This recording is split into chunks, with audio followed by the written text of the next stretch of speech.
What? Shame? I don't want to deal with that. I'm not ashamed of nothing. No, we all have ways of defending ourselves against our vulnerabilities. The parts of us that feel very weak, very fragile, we don't really want anybody to touch, those wounds that have never really healed, those wounds that have never really healed, but keep manifesting in different ways. And they do manifest in all sorts of different ways, including physically, as physical illnesses. And this isn't some, spiritual guy spouting off some kind of New Age nonsense. This is not even controversial. The relationship between childhood trauma and adult physical illnesses, severe ones, is well documented. If you want more evidence of that from somebody who's actually a doctor, read anything from Gabor Mate on the subject, and you realize that this is a fact.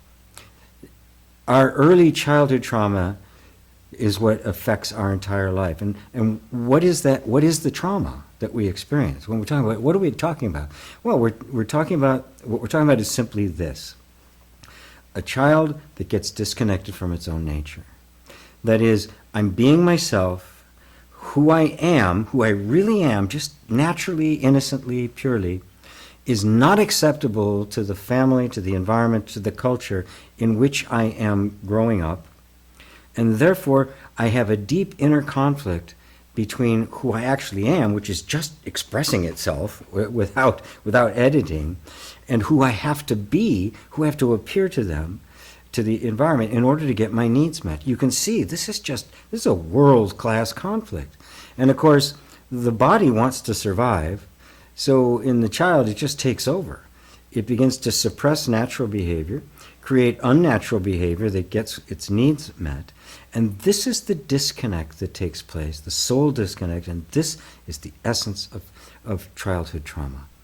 It's not safe to be myself, yet I cannot help but be myself.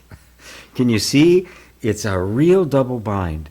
And so that pain of not being able to be yourself has to be so thoroughly suppressed that it doesn't get into the way, but you can't get rid of it.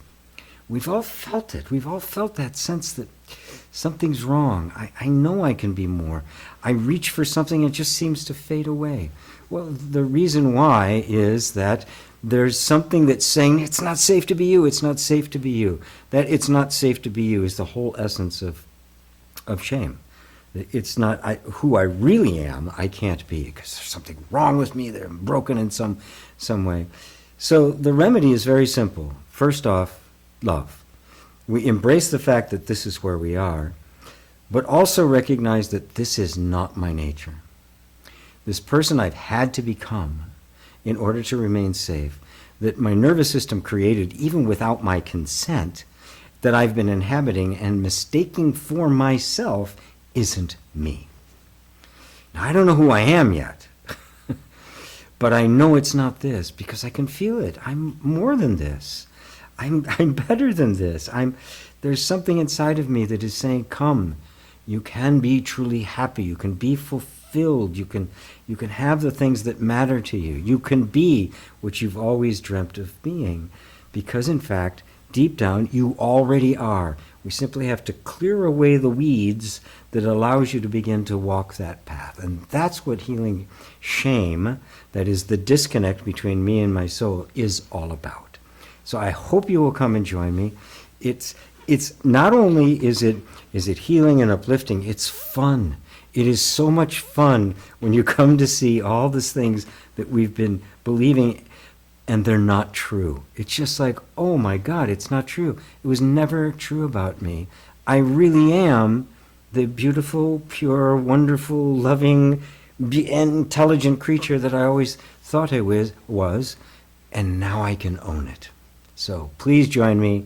3 different days, a Thursday, a Friday, and Saturday, spread across 3 weeks, different time zones, different days of the week, in order to be able to get everybody around the whole world. So I want everybody around the world. So everybody, right?